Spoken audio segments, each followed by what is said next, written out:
Do you think Malawi should have a federal system of government Encompassing encompassing the different regional diversities that we have?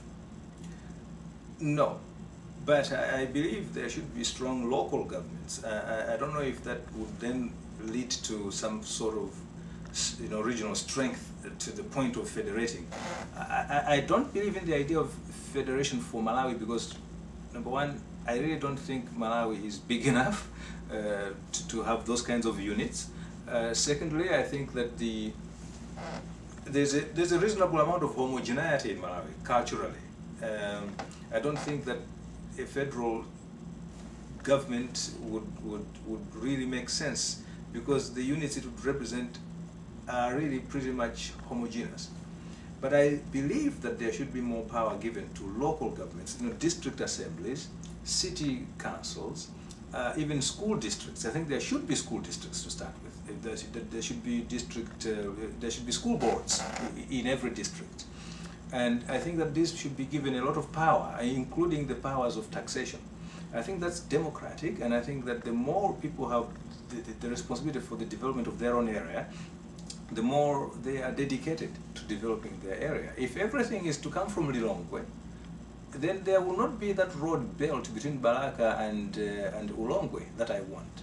Because somebody sitting in Lilongwe doesn't really understand why I need to have a shortcut that leads me to Mangochi via Ulongwe, but directly from Balaka. Somebody would say, what's that road for? They are in Lilongwe, they don't understand anything about what's going on in my little village.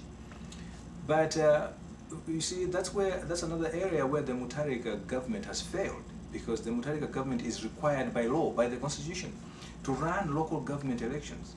To date, we do not have elected local government councils in the cities, in the districts, and so on. The Mutharika government's only reason for doing this is because it still has the Democratic Progressive Party, which doesn't have deep enough roots and structures in these sectors of the society, and it is afraid that it's going to lose. But that shouldn't be a reason to hold to ransom the progress of local government development in the country. But local government is very, very important.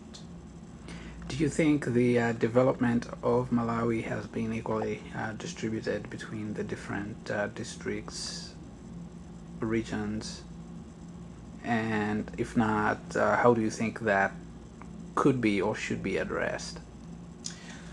The development of Malawi has not been even. In some cases, for good reason. In other cases, what would be the good reasons? Well, normally you put more infrastructure where there is a greater population.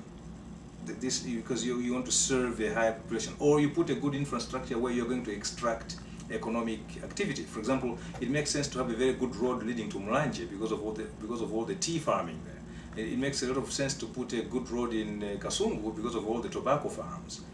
But that aside, still the development has not been even. I mean, I think it's well known that the northern region has not benefited as much from development initiatives as the other regions, and I don't think it has developed as much as it should develop. I think it deserves a greater deal of attention than it has received so far by all three previous governments. Although, again, I'm defending Muluzi. Muluzi did his best, because if you think of the digital exchange in Mzuzu, the first time a referral hospital and auction floors in Mzuzu, the Katete Chiweta Road, the Karonga Chitipa Road, which was not yet built, but was started, the whole process that has taken all these years was started under his leadership. So, he did his part. He didn't do enough, but he did better than the previous government, which was the MCP government, and certainly than the new government that we have now. Should he have done more? I think so. Should the government of the MCP have done more for the North? Absolutely. Should the present government do more for the North? You betcha.